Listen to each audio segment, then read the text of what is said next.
Kamana Jatend Kenya William Ruto serikali ndio inachukua ragidwa maruto majema serikali kile paka ndiko chenro pugore uye ko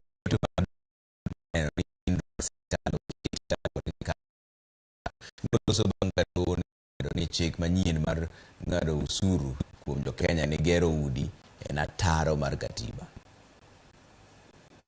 I know the court have said we should go and readjust the law to make it aligned appropriately. That we are going to do so that the 120,000 people can become 200,000 and can become 200,000. Because if we don't engage these people in productive work, they will be a very big challenge to all of us. The young people there, unless we create real opportunity. You know, we used to talk about we're going to grow the economy and the economy is going to get jobs. It's not just that to be delivered. We have to be intentional about where we are going to create those jobs.